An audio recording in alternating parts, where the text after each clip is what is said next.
Kita tahu bahwasanya di antara amalan teragung adalah membersihkan hati dari segala macam penyakitnya. Oleh karenanya Nabi Ibrahim berdoa kepada Allah yang diabadikan dalam Al-Quran. Kata Nabi Ibrahim alaihissalam, "Wala tukhzini yauma yub'atsun yauma la yanfa'u malun wala banun illa man atallaha biqalbin salim." Ya Allah, jangan kau hinakan aku pada hari kiamat kelak di mana manusia dibangkitkan, yaitu hari di mana tidak bermanfaat lagi namanya harta dan juga anak-anak tidak bisa menolong kecuali orang yang bertemu dengan Allah biqalbin salim, dengan hati yang bersih, yaitu bersih dari segala penyakitnya. Allah juga memuji Nabi Ibrahim dalam ayat yang lain, irja'a rabbahu biqalbin salim, ketika dia bertemu dengan Allah dengan hati yang bersih. Demikian juga dalam hadis ketika Rasulullah SAW ditanya, ayun nasi afdal, manusia mana yang paling afdal?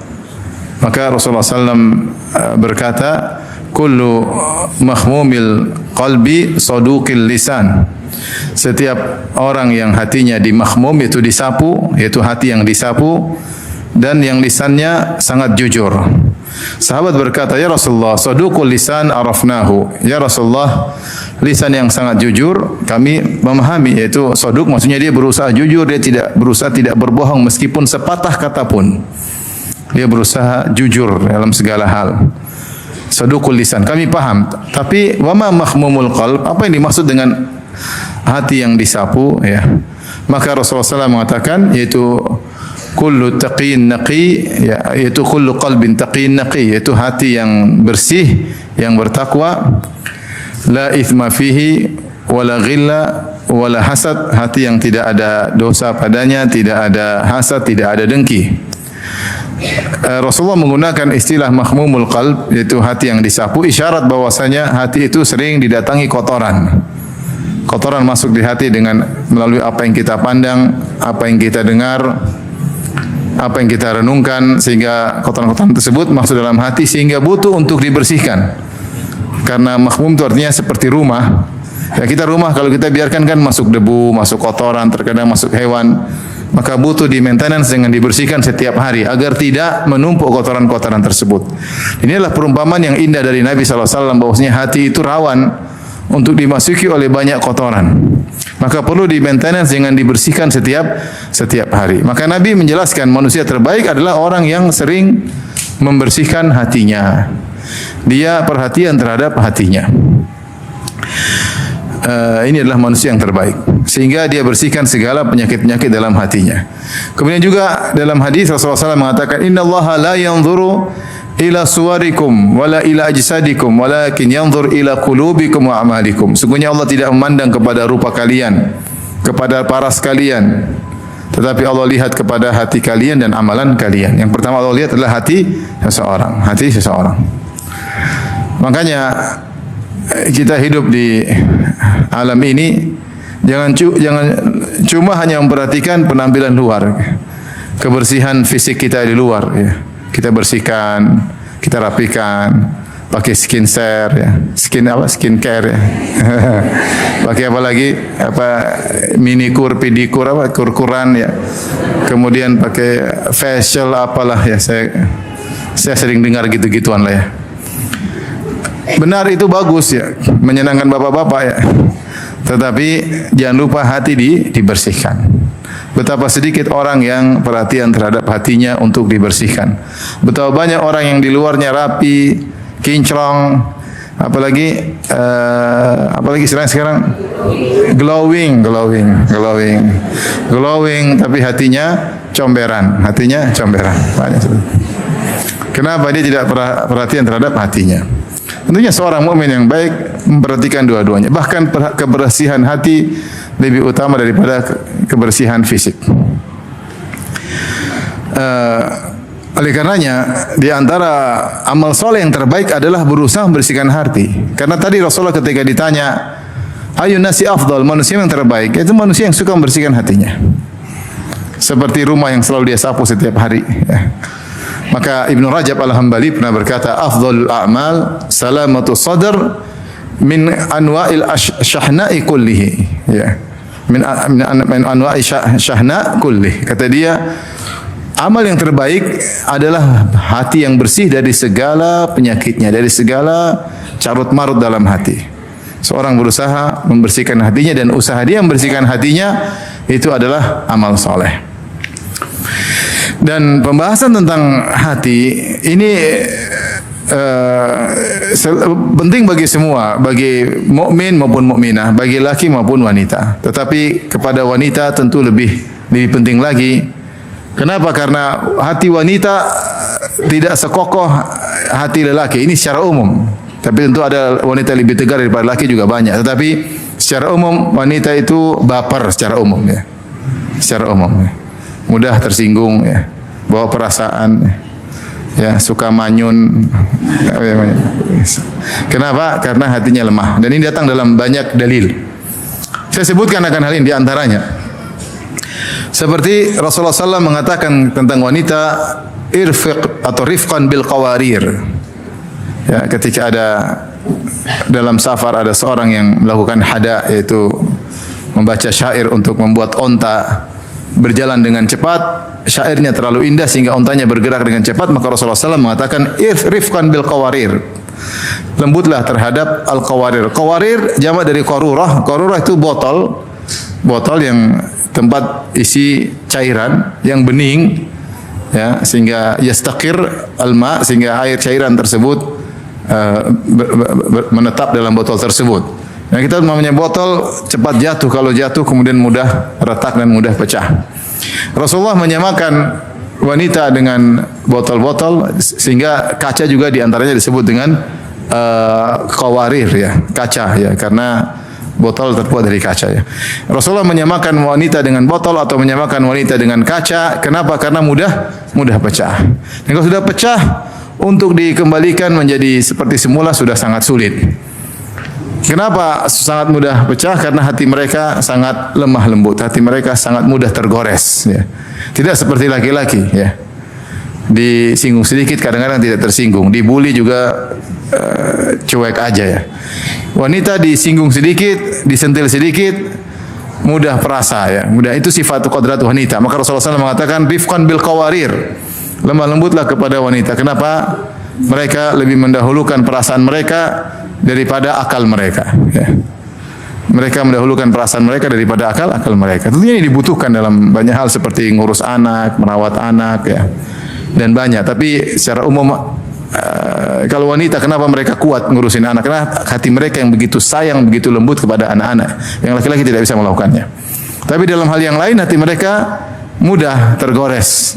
Kalau dia tergores susah untuk diperbaiki.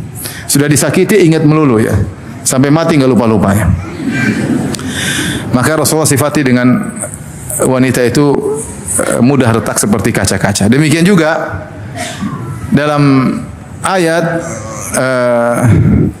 Allah ketika menyuruh kaum mukminin tidak boleh saling mengejek, saling menghina. Kemudian Allah khususkan para wanita. Dalam surat Al-Hujurat kata Allah Subhanahu wa taala, "Ya ayyuhalladzina amanu la yaskhar qaumun min qaumin asa an yakunu khairan minhum, wala nisaa'un min nisa'in asa an yakunna khairan minhunna, wala talmizu anfusakum," dan seterusnya. Kata Allah Subhanahu wa taala, wahai orang yang beriman, janganlah sebagian kalian mengejek sebagian yang lain. Bisa jadi yang diejek lebih baik daripada yang mengejek. Ini sesungguhnya perkataan Allah Subhanahu wa taala, wahai yang beriman. Ini mencakup wanita maupun lelaki.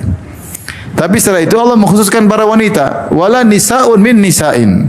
Dan janganlah sekelompok wanita mengejek sekelompok wanita yang lain. Asa an yakunna khairan minhunna. Bisa jadi yang diejek lebih baik daripada yang mengejek. Sebagian ulama, kalau tidak salah Al-Qurtubi, saya kira ahli tafsir mengatakan, kenapa dikhususkan penyebutan wanita? Padahal sudah cukup disebutkan lelaki sebelumnya, ya alladzina amanu. Apalagi setelah itu Allah kembalikan lagi kepada domirkum, kata Allah, wala talmizu anfusakum. Jangan kalian saling, dan seterusnya. Kembali lagi kepada kum. Kenapa disebutkan wanita secara spesifik setelah disebutkan kaum beriman secara umum? Karena saling mengejek itu sering terjadi di antara wanita. Wanita itu hatinya baper ya. Mudah sakit hati, mudah mengejek, mudah iri, mudah dengki. Betapa banyak wanita saling mengejek cuma gara-gara misalnya masalah dompet ya, masalah tas. masalah sepatu, dompetnya dompet jadul, masya Allah. Ya, itu tasnya tas jadul, tas model gitu masih dibawa-bawa, jadi sering ngejek di antara mereka. Bajunya itu aja. Kalau pakai baju bagus sombong, bajunya bagus-bagus yang dibawa. Baju jelek kasihan, bajunya jelek. Bajunya bagus dibilang apa? Sombong. Bagusnya jelek, bajunya jelek dibilang apa? Kasihan. Jadi banyak di antara wanita bahan untuk saling mengejek, di antara mereka sangat banyak. Bisa saling mengejek gara-gara anaknya, bisa saling mengejek gara-gara tasnya, bisa mengejek gara-gara suaminya. Cantik-cantik suaminya jelek. Terus kamu jelek-jelek suaminya ganteng gitu. Jadi bahan saling mengejek di antara mereka sangat banyak. Itu terjadi di kalangan para wanita. Bukannya laki-laki tidak ada juga. Ini kenapa dikhusus, karena lebih banyak terjadi para wanita. Kenapa? Karena hati mereka mudah baper. Perasaan mereka begitu sensitif. Itu para wanita. Demikian juga makanya wanita ya disebutkan dalam hadis Nabi SAW dilarang untuk banyak berziarah kubur. Kata Rasulullah SAW, la'anallahu zawaratil kubur. Allah melaknat wanita yang sering ziarah kubur. Kenapa wanita dilarang sering ziarah kubur? Ini khilaf dengan para ulama. Apakah wanita secara mutlak tidak boleh ziarah kubur? Ataukah yang dilarang cuma terlalu sering ziarah kubur? Saya lebih condong pada pendapat kalau terlalu sering dilarang. Kenapa terlalu sering dilarang? Karena wanita kalau ziarah kubur dia tidak bisa mengontrol hatinya, apalagi ziarah kuburan anaknya misalnya, kuburan orang tuanya. Maka dia kalau sering dia sering nangis. Kalau sering nangis, akhirnya banyak kemaslahatan yang tidak bisa dijalankan. Kalau terlalu sedih sering dia tidak, ibadahnya kurang, ngurus suami juga kurang, dan akhirnya banyak mudarat, efek domino yang timbul gara kesedihan yang terlalu sering.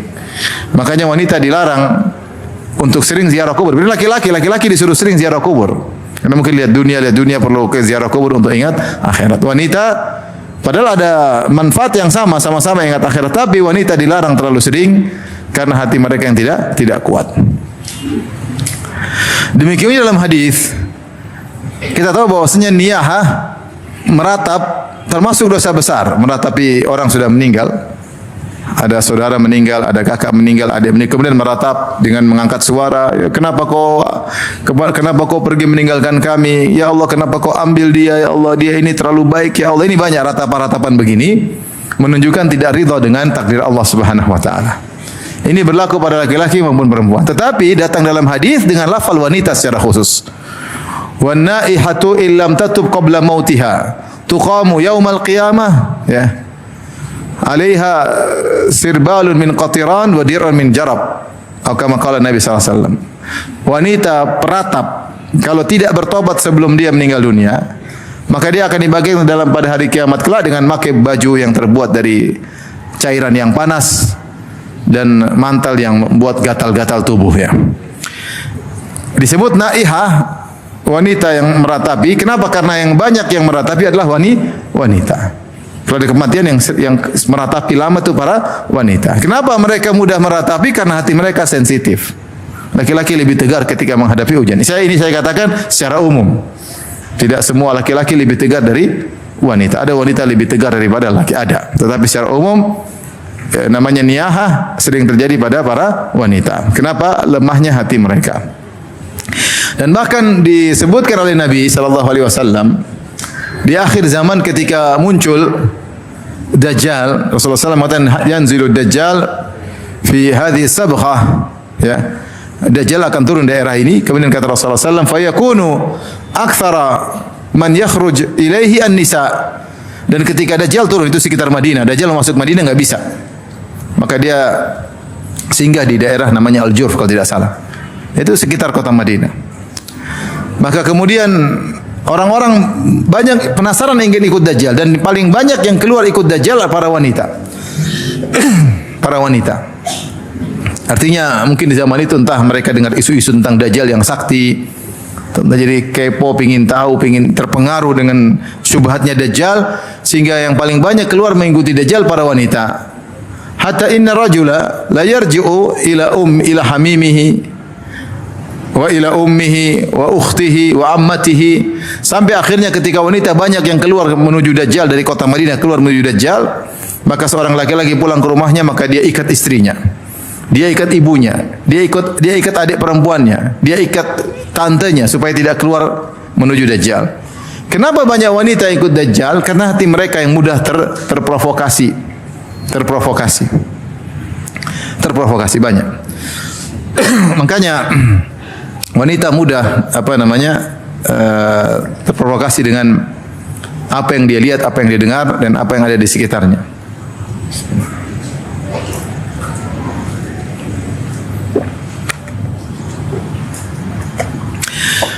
Para ibu dirahmati Allah Subhanahu wa taala. Ini semua saya bawakan sebagai dalil bahwasanya wanita itu hatinya mudah sensitif, ya, baper.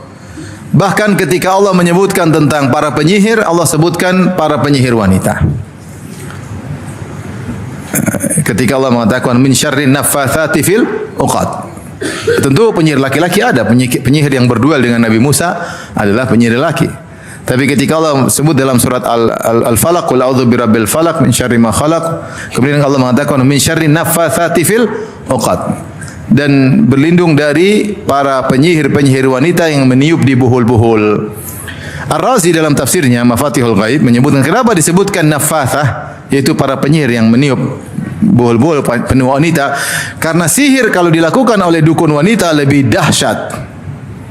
Kenapa lebih dahsyat? Karena hatinya luar biasa, kalau dendam-dendamnya luar biasa, kalau jahat-jahatnya luar biasa, kalau keji-kejinya luar biasa. Sehingga ketika hati yang benar-benar dendam tersebut, yang jahat tersebut, kerjasama dengan syaitan, maka melahirkan sihir yang sangat dahsyat. Ya, ini secara, makanya mungkin lebih berbahaya penyihir wanita daripada penyihir lelaki. Lebih bahaya nenek sihir daripada kakek sihir.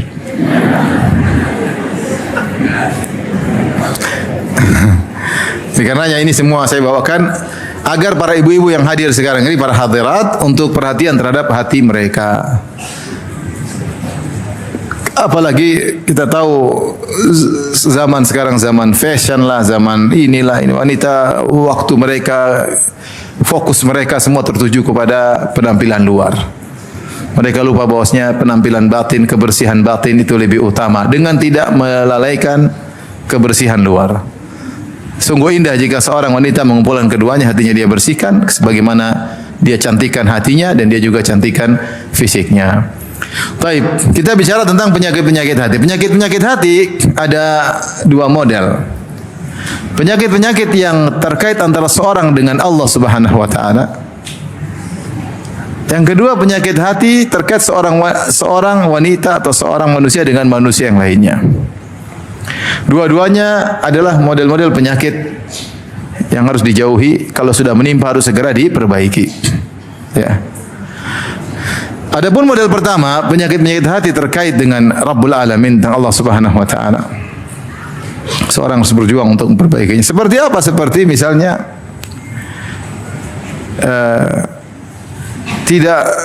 tidak ridha dengan takdir Allah Subhanahu wa taala. Tidak ridha dengan rizki yang Allah berikan kepadanya. Ini penyakit. Ini yang buat banyak wanita merasa sengsara padahal sebab bahagia ada. Padahal sebab bahagia apa? Ada. Kebahagiaan kembali kepada hati. Kapan hati kita bersih, kita bahagia. Kapan hati kita kotor, maka kita tidak bahagia. Meskipun penampilan luar kita luar biasa, mungkin naik di atas mobil yang mewah, mungkin ditemani oleh bibi-bibi, pembantu-pembantu, dayang-dayang kanan kiri, ya. Mungkin tidur di rumah rumah yang mewah, kamar yang luas, tempat tidur yang mahal, tapi kalau hatinya berpenyakit, ya tidak bahagia. Makanya di antara kebahagiaan penghuni surga adalah mereka memiliki hati-hati yang bersih. Allah sebutkan dalam Al-Quran, wa naza'na ma fi sudurihim min ghillin tajri min tahtihimul anhar. Kami cabut dari dada mereka kedengkian-kedengkian sehingga mereka masuk surga yang mengalir di bawahnya sungai-sungai. Dalam ayat yang lain, wa naza'na ma fi sudurihim min ghillin ikhwanan ala sururin mutaqabilin. Kami cabut penyakit-penyakit ghil, dengki dari hati mereka, jadilah mereka ikhwanan, penghuni surga saling bersaudara, ala sururin mutaqabilin, mereka di atas tempat tidur saling berhadapan dengan penuh semangat. Jadi karena apa? Karena tidak ada penyakit hati sama sekali antara satu dengan yang lain. Sehingga ketika mereka berhadapan, mereka ngobrol dengan semangat, dengan senang hati. Kenapa tidak ada penyakit hati? Tapi kalau kita ngobrol sama orang yang kita jengkel, yang kita dengki, tentu beda ekspresi kita ketika kita ngobrol. Allah sebutkan di antara keindahan surga, kenikmatan surga adalah hati yang bersih. Makanya dalam hadis yang sahih, ketika kaum mukminin sudah selamat dari sirat, yang sirat adalah jembatan yang diletakkan di atas matni jahannam, di atas permukaan neraka jahannam, mereka lewat. Setelah mereka berhasil lewat, mereka dikumpulkan di qantarah, suatu lokasi mereka dikumpulkan. Untuk apa? Kata Nabi, hatta idza hudzibu wa nuqu, ketika mereka sudah dibersihkan. Yaitu hati mereka dibersihkan sebelum masuk surga. Sebelum masuk surga. Kenapa? Mungkin sebelum itu di antara mereka ada yang saling kisos ketika di sebelum sirat. Sehingga ketika mereka disidang oleh Allah, mungkin ada kejengkelan, mungkin ada kedengkolan di antara mereka. Maka sebelum masuk surga, Allah bersihkan dulu. Karena siapa yang hatinya kotor sedikit pun tidak bisa masuk surga. Kata Allah, tibatum fadkhuluha khalidin. Bersihlah kalian, maka silakan masuk surga dengan kekal di dalamnya. Jadi ini nikmat ya. Orang yang hatinya bersih, dia adalah orang yang paling bahagia. Meskipun mungkin dengan keterbatasan ekonomi, mungkin dengan keterbatasan paras yang mungkin tidak begitu cantik seperti yang lainnya. Tapi ketika hatinya bersih, dia wanita yang paling bahagia. Wanita yang paling bahagia. Mungkin hidup di rumah sederhana, fasilitas sangat sederhana. Mungkin dia tidak naik motor, naik sepeda. Ya. Suaminya biasa-biasa saja. Tas juga mungkin tas pinjaman. Tapi dia murah senyum. Kenapa dia murah senyum? Hatinya bersih. Dia bahagia. Kenapa dia bahagia? Hatinya bersih. Coba orang misalnya cantik jelita, mobil mewah, ya, pembantu banyak, rumah mentereng, kemudian duit banyak, ATM banyak, ya, kartu kredit juga banyak, tapi hatinya kotor, dengki, hasad, suudzon sama Allah, tidak terima takdir Allah Subhanahu wa taala. Apakah ini orang bahagia? Tidak bahagia. Makanya dapati sebagian orang kaya narkoba. Kenapa? Dia cari kebahagiaan. Ada kebahagiaan hilang. Narkoba. Kalau enggak bisa bahagia narkoba, dia minum khamar untuk menghilangkan kepenatan dalam kepalanya. Jalan keluar khamar. Enggak kuat lagi menghadapi beratnya kehidupan, masuk diskotik. Joget sana joget sini, zina sana zina sini. Duit banyak tapi tidak bahagia. Mungkin dia orang terkenal, betapa banyak orang bersandiwara seakan-akan dia bahagia. Mau pejabat kayak, mau artis kayak, mau apa kayak, tapi hidupnya sengsara. Saya tahu ada seorang seperti itu.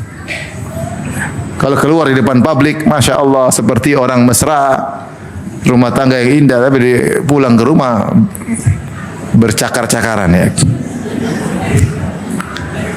Jadi kebahagiaan itu ketika hati apa bersih.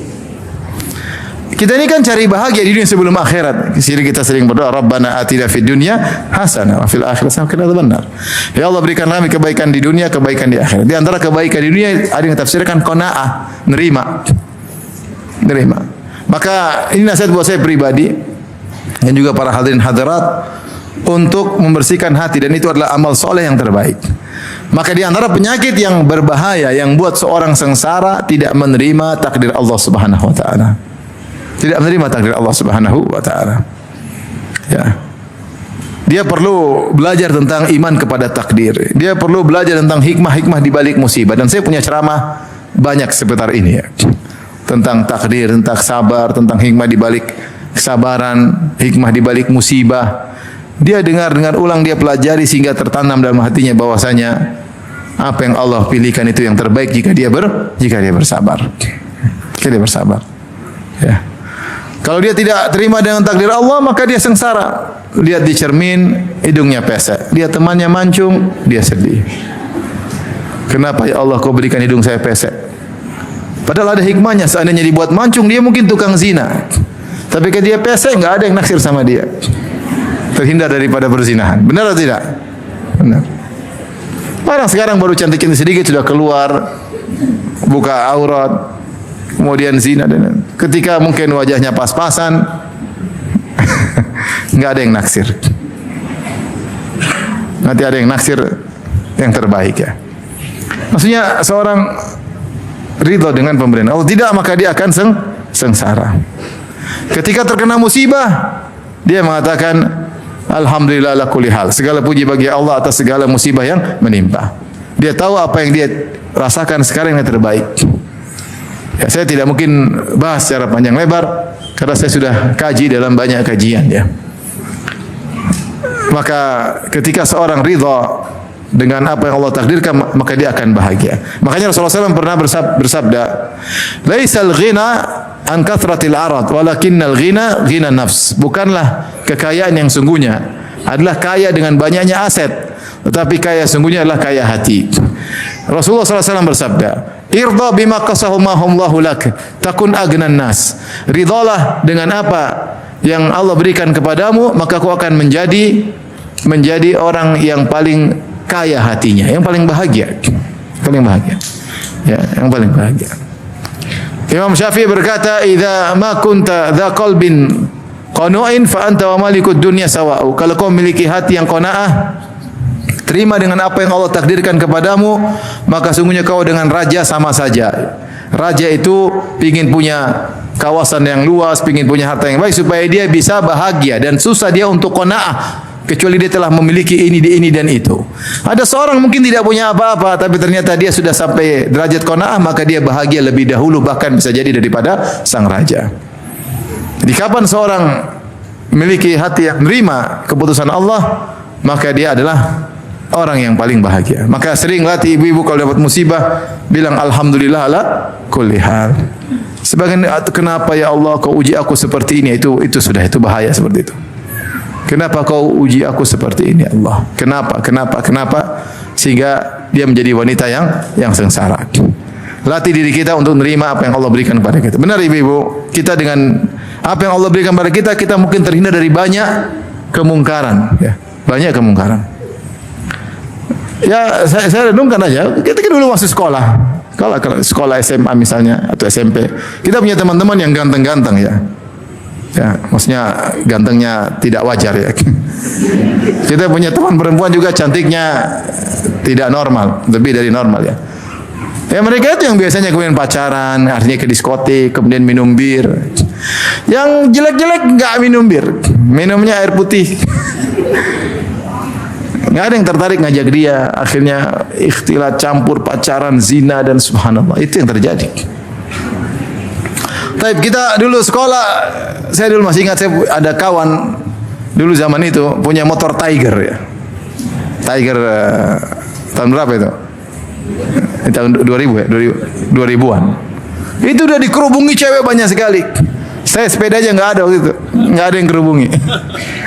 Kerubungi laki-laki seperti saya. Tapi dia, wah, jalan kemana semua cewek lihat.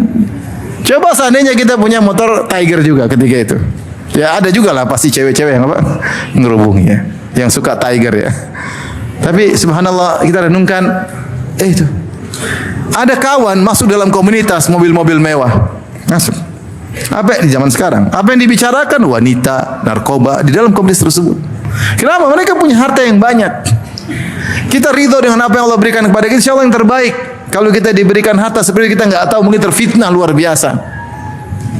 Ibu-ibu coba lihat, kalau ibu terkenal seperti para artis, susah hidupnya. Jadi sorotan, jadi bahan omongan, harus selalu penampilan drama terus di hadapan manusia.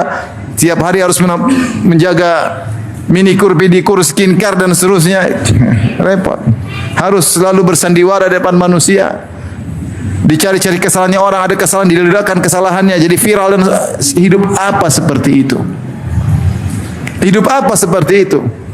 Anak-anak terlalaikan, suami amburadul, cerai sana cerai sini, kawin sana kawin sini. Nanti kena kasus narkoba, nanti ini nanti. Tanyakan kepada artis saya sudah hijrah, bagaimana, kenapa mereka hijrah? Karena mereka menemukan kebahagiaan dalam hijrah mereka. Alhamdulillah, ibu-ibu pas-pasan wajahnya, alhamdulillah. Coba kalau cantiknya nggak normal, kemudian dijadikan artis. Gimana hidupnya?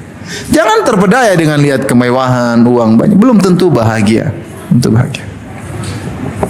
Jadi di antara penyakit berbahaya yang harus dilawan ibu-ibu adalah penyakit tidak ridha dengan keputusan Allah. Ini perlu perjuangan. Ini perlu perjuangan. Perlu penghayatan terhadap iman kepada takdir. Pelajari. Ya, bahwasanya apa yang Allah takdirkan kepada aku itu yang terbaik jika aku sabar menerimanya. Tapi di antara penyakit juga yang berbahaya yang membuat kita tidak bahagia, membuat kita sengsara adalah suudzon kepada Allah Subhanahu wa taala. Suudzon. Berburuk sangka kepada Allah Subhanahu wa taala, ya.